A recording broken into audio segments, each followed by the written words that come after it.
un rapide merci aux sponsors. Alors, est-ce que ça marche? Ça marche, parfait.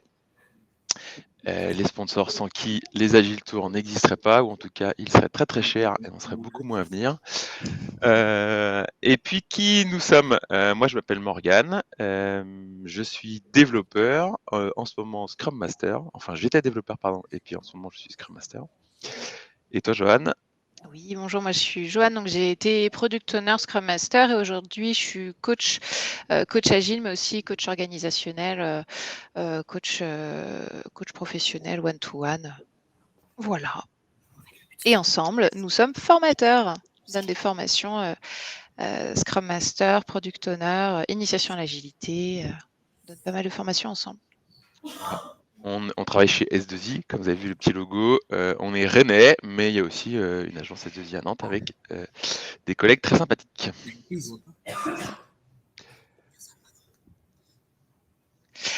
Du coup, oui, les indicateurs, donc, cette conférence, elle est venue d'une discussion tous les deux avec Morgane, où, voilà, notamment par nos rôles de Scrum Master, mais pas que, on s'est rendu compte que... Joanne, oui, oui, l'écran il est tout blanc, est-ce que c'est Ouais, c'est normal? normal, c'est normal. c'est Ah, normal. Pardon.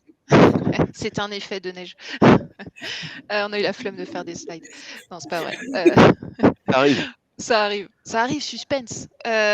Donc voilà, on s'est dit que les indicateurs, ça pouvait nous saouler, mais qu'en même temps, il y en avait besoin et on n'arrivait pas à mettre le doigt sur pourquoi c'est autant un enfer, alors que quand on les gère bien, ça au final, ça nous permet de plein de choses, de la prédictibilité, de pouvoir se projeter. Donc on va vous présenter ça plus tard. Et du coup, on ne veut pas que vous ressortiez de cette conférence en se disant les indicateurs c'est de la merde, pour le dire cash, mais qu'en fait les indicateurs, ça sert, mais ça peut aussi desservir. Et nous, le but, c'est de voir comment est-ce que ces indicateurs qui nous desservent, comment est-ce qu'on peut en faire des choses positives et qui nous aident dans nos équipes.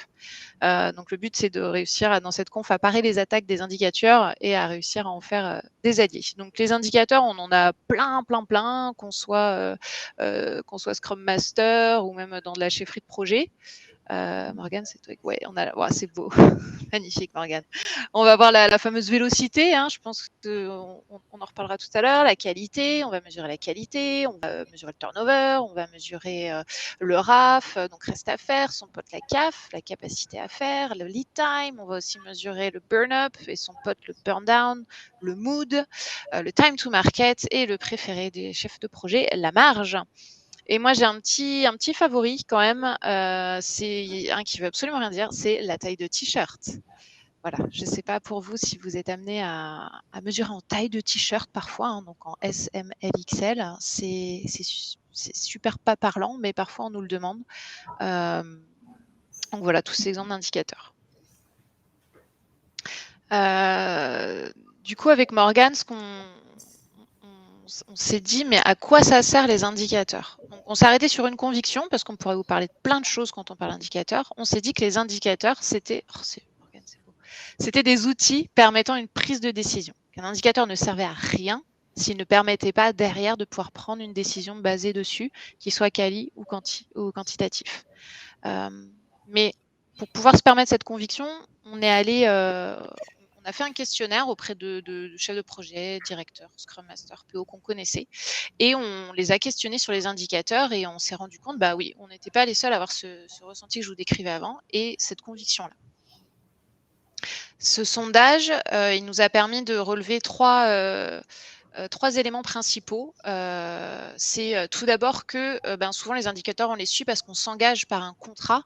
Par exemple, quand on est comme nous dans une ESN, on va avoir un contrat un peu client-fournisseur, ou quand on s'engage auprès d'une direction, quand on mène des projets au sein de sa boîte, on va plus être sur des indicateurs d'engagement et on va avoir tendance à oublier, ce qui est dommage, c'est les indicateurs de suivi de la valeur produit et les indicateurs de suivi de l'équipe, ce qui est ballot, notamment quand on fait de l'agilité.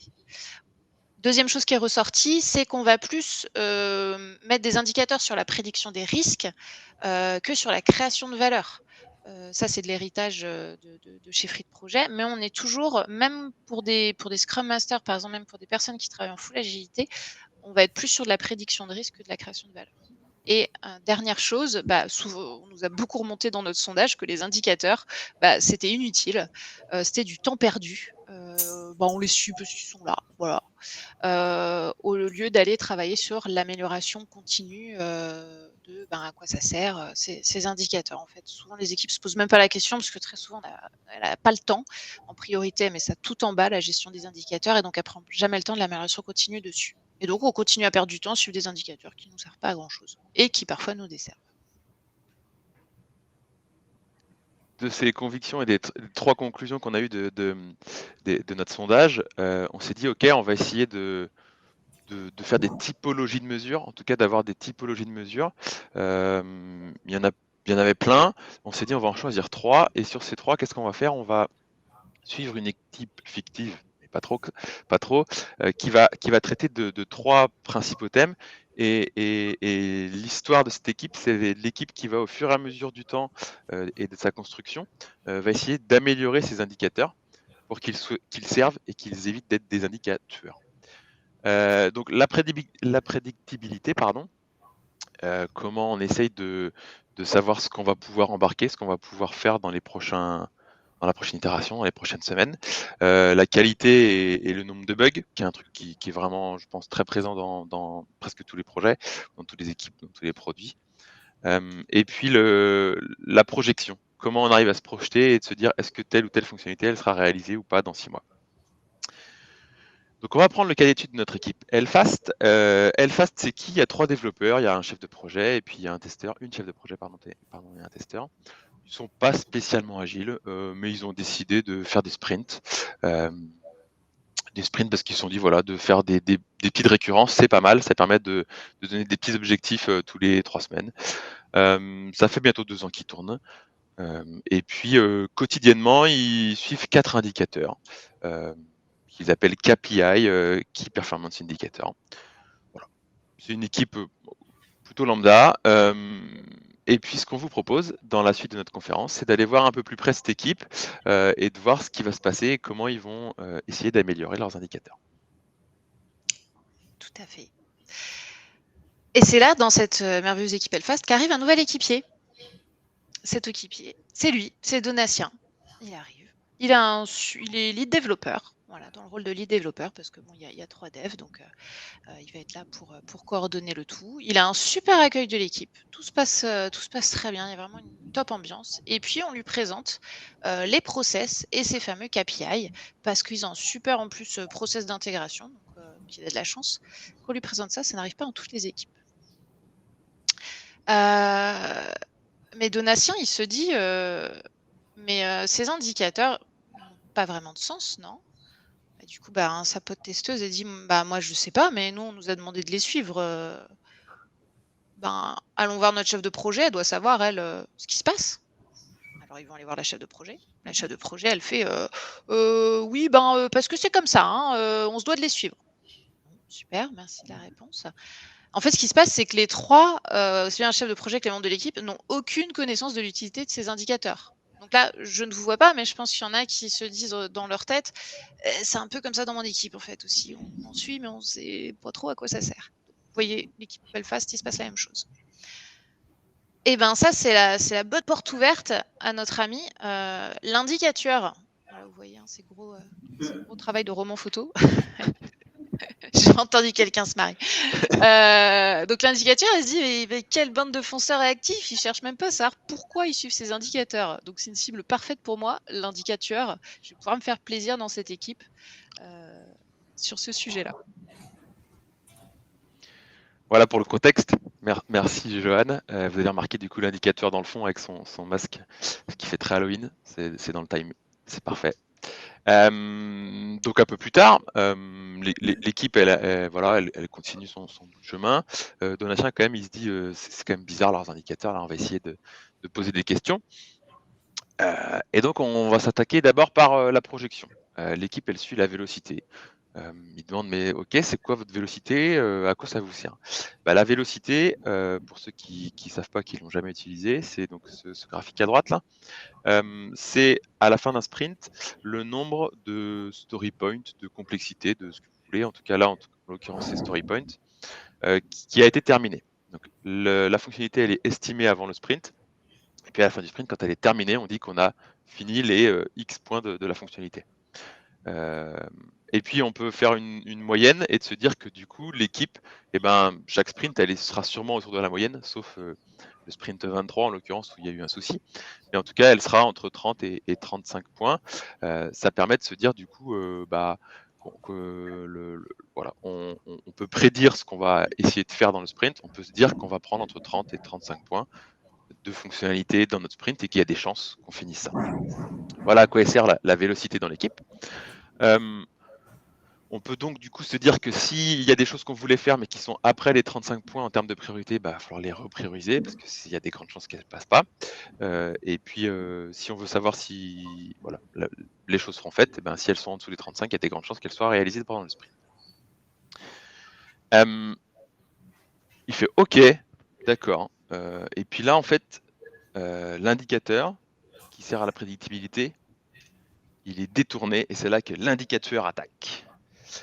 Le sponsor qui participe à la revue de sprint, il voit la vélocité, là il fait ah ouais, donc 30, 35, ok. Et il va voir le Scrum Master, il dit le Scrum Master au chef de projet, et il lui dit c'est toi qui es responsable de l'efficience de l'équipe, ok. Et du coup, ton objectif, c'est que dans 2 sprints, vous êtes à 40 de moyenne, et dans 5 sprints, vous êtes à 45. Parce que ton équipe, elle va toujours progresser, donc elle va toujours pouvoir faire plus. Ça rejoint la conf de juste avant qu'on a vu, voilà, de la fuite en avant de la rapidité et de produire toujours plus. Et puis après, il se dit, en plus, dans un mois, là, c'est l'époque des entretiens annuels. Donc ce serait quand même cool d'avoir la vélocité par développeur et par équipier. Comme ça me permettrait de savoir qui est le plus efficace, le moins efficace. Ça m'aiderait pas mal quand même pour décider les augmentations. Alors là, du coup, on s'éloigne un peu de l'indicateur de vélocité qui devient un indicateur de flicage et de contrôle, et puis en plus un objectif, alors que c'est plutôt un truc qui est fait pour être prévisible. L'indicateur est devenu un indicateur. L'équipe se pose avec Donatien, ils se disent bon, ok, on va faire une petite rétrospective, on va se mettre ensemble, on va se demander qu'est-ce qui se passe, quoi. Ok, qu'est-ce qui s'est passé? L'indicateur, il a été détourné par le sponsor. On a un sentiment de surveillance.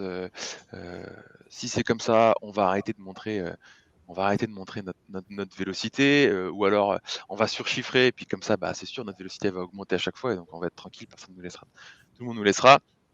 Ou alors il y en a un qui dit si on regarde la vélocité à chaque personne, moi je vais prendre que les trucs les plus faciles, puis comme ça j'aurai une super vélocité, et puis c'est les autres qui se débrouilleront avec le reste, quoi. Bon, ok, ça marche pas. Comment on peut s'améliorer?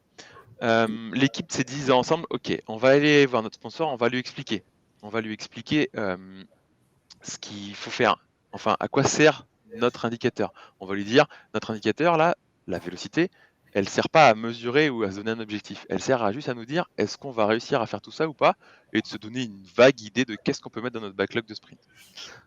Dans l'idée, faut jamais, si l'équipe elle met beaucoup trop, c'est toujours déceptif parce que tu as l'impression de rien faire. Si elle met pas assez, c'est aussi déceptif parce qu'on se dit on a tout fini, c'est que c'est trop facile, quoi. Donc voilà, essayer de trouver le bon niveau. Et puis ensemble, on va établir une définition de la vélocité qu'on va afficher, qu'on va dire à chaque fois et qu'on va rappeler. Donc ensemble, ils se disent, on fait une définition précise, on dit à quoi ça sert, pourquoi, à quoi il sert notre indicateur, donc à prédire.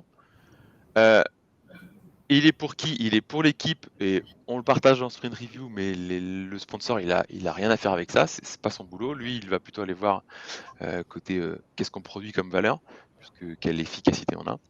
Et il est mis à jour par quelqu'un. C'est comment sa méthode de calcul que je vais expliquer. Voilà.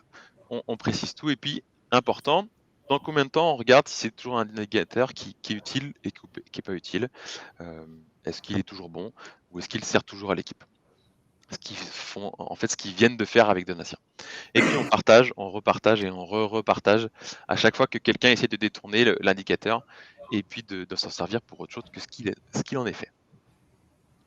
Voilà comment ils ont réussi à transformer l'indicateur qui était devenu un indicateur en un indicateur. Pour compléter ce que tu dis, Morgane, sur la fréquence d'inspection, effectivement, hein, un indicateur, c'est comme un ticket dans un backlog. Il ne faut pas hésiter à le supprimer, à l'arrêter s'il ne sert plus à rien, si on s'en est pas servi depuis 6 mois. C'est à peu près la même règle qu'avec une user story quand on est PO. On ne met pas ça dans un sous-backlog on reverra dans 3 ans. Non, on supprime, on kill l'indicateur ou l'US. Si je te rends la parole, Morgane. Yes, merci. Non, c'est à toi, vas-y, tu peux la C'est vrai, en garder plus, parce que je tu la vas pouvoir garde. parler de... Je Ouais. garde la parole. Donc nos amis forts de ces 2 informations sur la pédagogie et la clarification, s'est mis à réfléchir à un autre indicateur. Gros indicateur, celui de qualité de suivi des bugs. Mais oui, parce que comme toute équipe, il y a des histoires de bugs, d'historique de bugs, de vieilles techno à corriger ou de MVP qui en fait était un POC. Enfin bref, il y a toujours une façon d'avoir des bugs dans une application. Même si bien sûr on travaille sur la qualité à fond en agilité. Donc ce suivi de bugs, on peut voir qu'il y a 3 couleurs par sprint. C'est qu'on a des bugs qui ont 3 niveaux de priorité. Les beiges, c'est les bugs, les petits bugs mineurs qu'il n'y a pas besoin de corriger tout de suite. Il y a ensuite les médiums et puis les high qui sont les oranges foncés qu'il faut absolument corriger rapidement. Donc on suit ça, voilà, on se dit ah bah je vois que on est mieux sur les high, on est beaucoup plus réactif, on a moins de bugs, donc tout va bien, mais bon, faut continuer à les corriger. Oups, pardon. Mais Un peu vite. non, c'est très bien, je t'en prie. Notre équipe, au lieu de foncer tête baissée comme elle a fait sur la vélocité, se dit on va faire un plan de contre-attaque parce qu'on a appris des choses sur notre vélocité, là, sur notre indicateur. Donc nous, on veut contre-attaquer l'indicateur, on ne veut pas se refaire avoir. Donc on va mettre en place un plan. Donc côté pédagogie, on va déjà rappeler à tout le monde l'échelle de criticité des bugs. Low, medium, high, on va rappeler ça à tout le monde.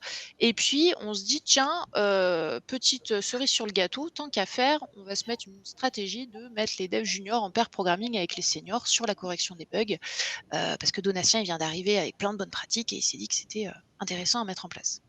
Côté clarification, sur notre plan d'attaque, on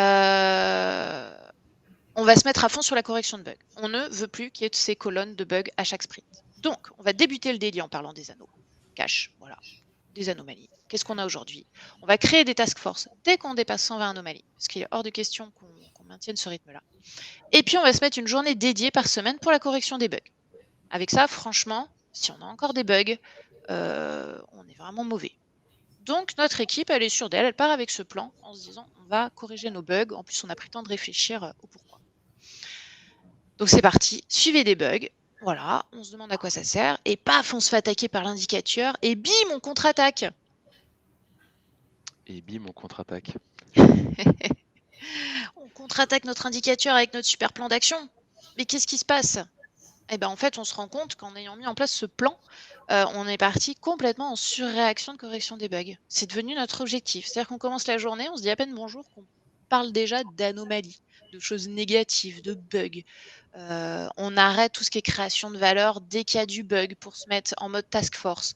Il y a un jour où on crée absolument aucune évolution, aucun ticket d'user story, on est sur des bugs. Donc on est parti en fait en surréaction et petit à petit en fait à perdre la création de valeur. Pauvre PO qui essaye d'ajouter ses tickets, qu'il a bien en plus cadré avec ses clients, bonjour, ce serait pour mettre des évols. Non, on est dans les bugs. Moi je suis coach d'équipe et je l'ai vécu récemment dans une équipe et j'ai halluciné quand j'ai commencé ma phase d'observation de l'équipe, à quel point toute l'équipe était centrée sur les anneaux, c'était devenu une culture et ça en devenait très toxique. Donc voilà, ces cas sont aussi des cas réels, ce qu'on vous présente. Ça ne sort pas de notre chapeau de créateur. Bon, donc on se mange le mur dans notre contre-attaque. Eh ben, on va se faire une petite rétro. Qu'est-ce qu'on se dit en rétro? On se dit pourquoi on a créé ce climat toxique dans l'équipe. Là, on pensait c'est bien paré contre cet indicateur. Parce qu'en fait, on a priorisé la correction d'anomalies à création de valeur. On a un peu cassé la chef de projet. chef de projet, product owner qui faisait bien les choses, a amené sa création de valeur et que personne n'écoutait. Donc elle a arrêté d'essayer d'insister. Donc on a perdu un peu notre chef de projet. Et puis voilà, cet environnement toxique d'urgence dans l'équipe. Donc comment on peut s'améliorer? En fait, il y a un point qu'on n'avait pas vu dans l'équipe Hellfast au moment de la vélocité, c'est que clarifier, c'est bien, faire de la pédagogie, c'est bien, mais si on ne prend pas de recul, c'est moins bien parce qu'on se rend... par exemple, sur l'histoire des bugs, on n'a pas pris le temps à aucun moment de se questionner sur l'origine des bugs. À aucun moment, on s'est dit, mais ce serait peut-être pas un bug, ce serait peut-être une évole. Et donc, on va aller travailler sur se questionner sur l'origine des bugs pour aller vers plus de création de valeur. Solution.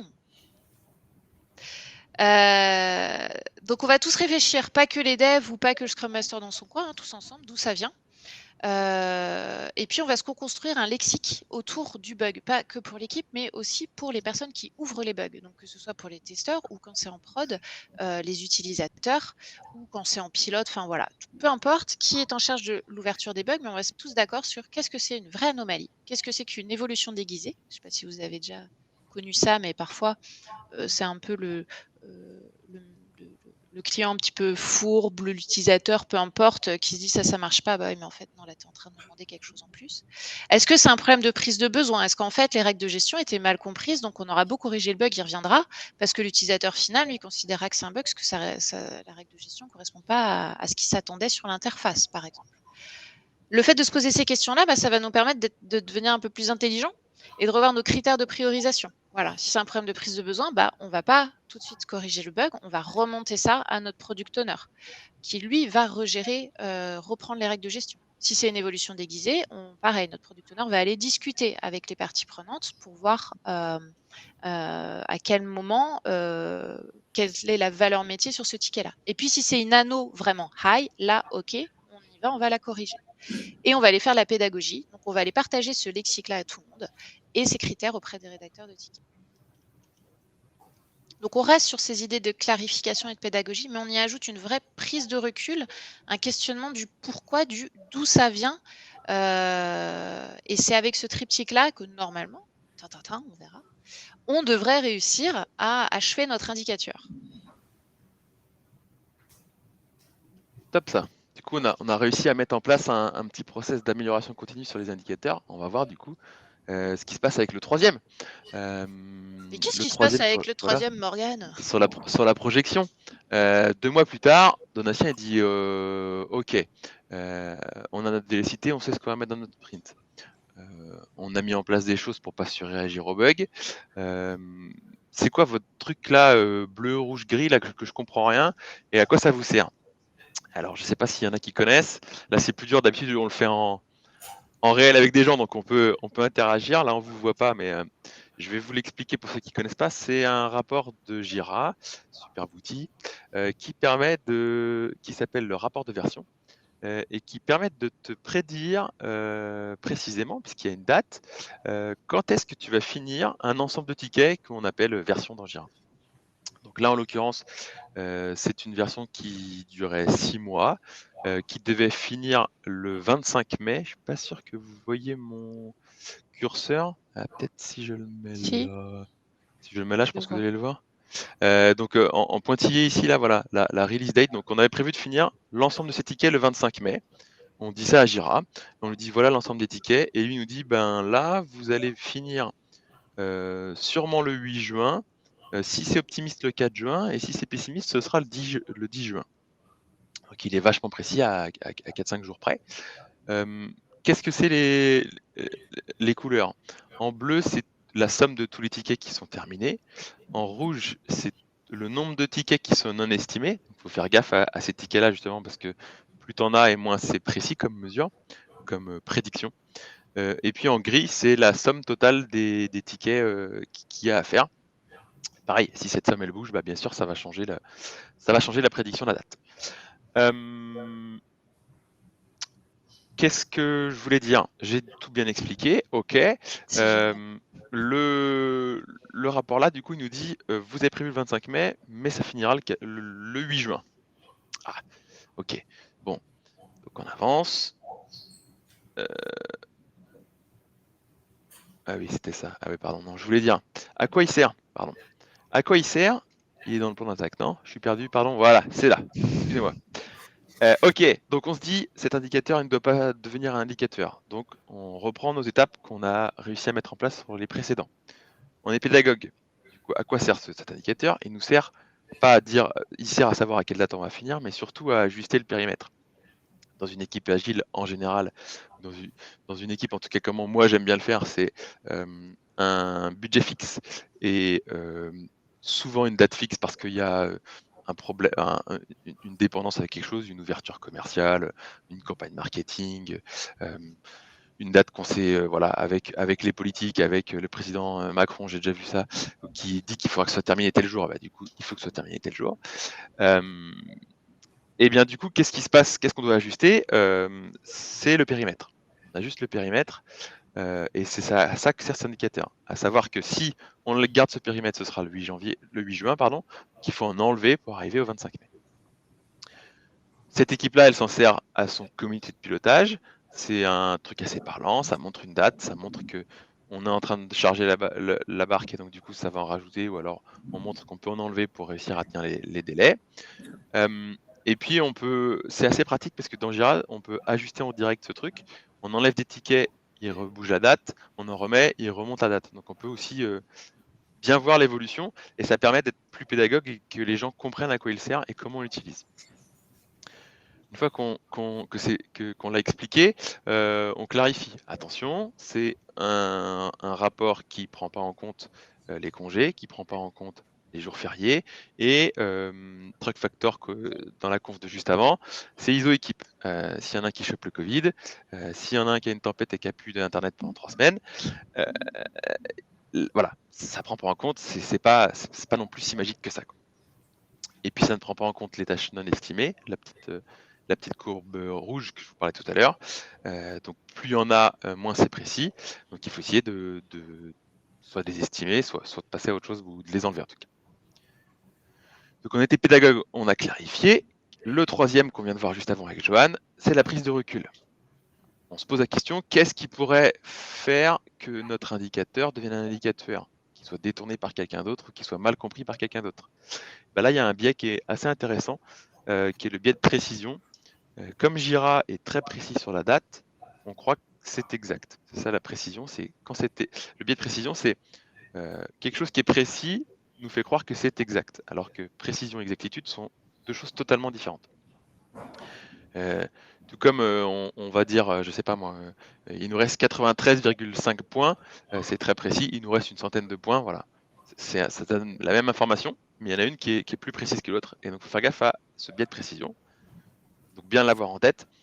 Et puis l'équipe se dit, eh ben, au lieu de s'acharner à faire comprendre à le collègue obtus à côté qui dit c'est marqué dans Jira que ce sera le 8 juin, donc vous devrez atterrir le 8 juin avec tout ce qui est marqué dedans, et ben on se dit bah c'est pas grave, c'est pas non plus un indicateur qui nous aide énormément, donc on pourra l'abandonner et on essaiera d'en trouver un autre. Ok, donc on a prévu notre plan de contre-attaque. Voyons voir ce qui se passe. On le montre au copil, ça permet d'adapter, l'indicateur rôde, mais on a prévu notre plan d'attaque, et donc du coup, tout va bien, notre indicateur devient un indicateur. C'est beau, on peut faire un gros câlin à notre indicateur, il nous sert, il nous est utile. Et là, toute l'équipe est contente, tout se passe bien, et Donatien il fait « Hé les gars, ce serait bien de faire une petite rétro quand même !» Alors, pourquoi ça s'est bien passé? Eh bien, on s'est posé les bonnes questions. Notre indicateur, il est clair. On l'a expliqué, rabâché, et puis il est adapté à notre contexte. Il est adapté parce qu'on le comprend tous, et il est adapté parce qu'il n'est pas très lourd à mettre en place et par rapport à la valeur qu'il nous apporte.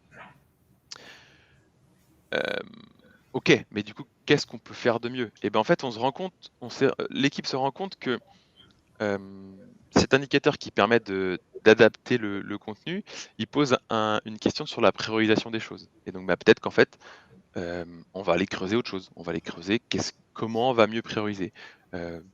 peut-être faire des choses comme la valeur métier, voilà, d'essayer d'avoir des critères, en tout cas d'aller travailler sur autre chose, parce que cet indicateur il marche bien, mais il nous a posé des questions sur ok, comment mieux prioriser et comment savoir ce qu'on peut enlever sans trop de dommages pour le produit. Et du coup, après cette rétro, tout le monde est content, même Donatien. Il est content parce qu'on a réussi à améliorer nos indicateurs et surtout, il est content parce que l'équipe a un process d'amélioration continue. Elle prend le temps de se poser des questions sur les choses qu'elle met en place et de leur intérêt et de comment les améliorer. Et donc du coup, là, normalement, on fait crier la salle, ça va être plus compliqué, mais Johan, tu veux y aller? L'indicateur est mort et normalement on vous entend faire vive l'indicateur. L'indicateur est mort, vive l'indicateur. Je suis sûre que vous l'avez dit. Si, toi au fond à gauche là-bas. Non, je ne vous vois pas. Donc voilà, les indicateurs servent même à se remettre en question sur d'autres sujets que l'indicateur lui-même. C'est beau quand on prend le temps en fait de s'y pencher. C'est très puissant. La base en conclusion, hein, la base, c'est vraiment de se demander pourquoi. Alors, c'est la conclusion, je trouve, de beaucoup de conférences en Agile Tour en général, mais bizarrement, il y a ce besoin de le répéter quand même, parce que pareil, pour agir au cœur des équipes au quotidien, d'équipes différentes, chez des clients différents, ça manque souvent cette question de recul. Pourquoi on a beau être des super Scrum Masters, des super PO, des super devs, quand on a oublié de se poser la question pourquoi, quand on est trop nez dans le guidon, ça peut vite partir en massacre. On peut vite se faire attaquer. Donc surtout, prenez, quand vous allez retourner demain ou lundi dans votre équipe de boulot, demandez pourquoi à tout, vous verrez. Ah, on se pose pas les questions à ce niveau-là. Testez.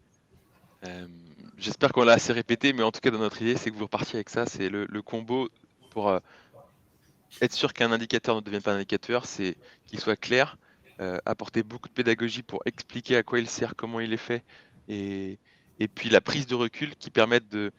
Alors, il ne faut pas non plus y passer 50 000 ans, hein, mais de se poser des questions de comment notre indicateur pourrait être détourné, comment notre indicateur pourrait ne pas servir à ce qu'il sert, et puis d'aller creuser les biais, les choses comme ça. Joanne va nous montrer un petit livre tout à l'heure intéressant là-dessus. En tout cas, de se poser la question de c'est quoi la valeur de mon indicateur, plutôt que de se dire à quoi il sert, à qu'est-ce qu'on veut dérisquer, etc. Quelle est la valeur qui va m'apporter mon indicateur? Et surtout dans cette prise de recul, encourager ce qui s'appelle la pensée divergente, c'est-à-dire les questions qu'on n'oserait pas se poser, encourager un maximum de questions pour ensuite se recentrer sur votre véritable problématique, mais ne partez pas du principe que votre problématique, c'est celle qui se pose à l'instant T. Est-ce que ça ne serait pas en fait un autre problème qu'on aurait ailleurs et qui ressort sur ces indicateurs-là? Pensez plus large. Troisième chose, prioriser et limiter les indicateurs. Le but, c'est pas non plus que vous ressortiez là de cet amphi ou de cette conf en mode ouais, déjà là, ça en fait 3 de plus. Enfin, la vélocité, peut-être que vous l'aviez, mais en tout cas, peut-être pas forcément les deux autres. Donc, on va faire ci, on va faire ça, bim, on va suivre plein d'indicateurs. Non, c'est pas le but. C'est comme, encore une fois, j'aime beaucoup faire le parallèle entre le suivi des indicateurs et puis les user stories, les tickets en général. Ça se priorise, ça se limite. On peut se faire un Moscow si vous connaissez la technique de priorisation. Mais en tout cas, on va se focus sur 5-6 indicateurs à suivre de sûr pour l'équipe qui parle et qui parle avec nos parties prenantes principales. Parce que l'indicateur peut aussi venir par trop de bons indicateurs, mais voilà, si on a une vingtaine, ça ne le fait pas. Et puis, comme notre équipe Elfast, pour terminer, itérer ensemble, en transparence. La perfection n'existe pas, donc essayez plutôt un petit indicateur et qu'on essaie d'améliorer au fur et à mesure. C'est peut-être pas la bonne méthode de calcul ou c'est peut-être pas très précis, mais c'est pas grave. On essaie des choses et puis on crée des rituels de remise en cause, des rétros ou même juste se mettre un événement dans le calendrier tous les 2 mois, 1 heure. Tiens, on se pose et on regarde nos indicateurs, est-ce qu'ils sont vraiment toujours utiles? Ça prend pas énormément de temps et nous on trouve que ouais, ça vaut vraiment le coup. Parce que dans l'habitude et dans la routine, des fois on utilise des choses ou on fait des choses en ayant un peu perdu de sens, quoi. et puis on essaye, voilà. On essaye dans un cadre où l'échec est possible, et donc quand on essaye, ça peut ne pas marcher ou ça peut très bien marcher. C'est ça qui est génial. Mais si on n'essaye pas, c'est sûr que ça ne marchera pas. Et pour revenir sur notre ah oui, pardon. Excuse-moi. L'indicateur, voilà, on aura un superbe indicateur. Il est beau. Pour revenir sur notre postulat de départ, notre conviction, sur la slide d'après. Yes. Notre conviction était sur la prise de décision. Pour rappel, donc qu'est-ce qui nous a permis dans le premier indicateur, la vélocité, ça permet de prendre quelle décision? Ça permet de pouvoir se dire qu'est-ce qu'on met dans les prochains sprints. Donc ça fait gagner en sérénité et voilà, le PO, il sait vraiment ce qu'il va pouvoir remplir sereinement dans son sprint. Sur les bugs, ça permet de pouvoir prendre les bonnes décisions. Est-ce qu'on priorise la correction d'un bug ou est-ce qu'on priorise de la création de valeur sur les user stories? On va pouvoir prendre la bonne décision en conscience. Et le dernier indicateur, il va permettre de pouvoir effectivement prendre la décision sur le périmètre. Qu'est-ce qu'on ajoute, qu'est-ce qu'on retire pour atteindre le délai qui a été fixé avec les parties prenantes. Voilà. Pour aller plus loin, on vous conseille 3 bouquins, notamment le premier que moi j'adore, qui a un titre un peu à clic, pour ne pas citer de mots, mais il est vraiment top. Vous allez connaître une terrible erreur. Il faut surtout voir le petit sous-titre, combattre les biais cognitifs pour prendre des meilleures décisions. C'est vraiment un livre sur les biais cognitifs. Il est ultra passionnant à lire. En plus, il a des super exemples.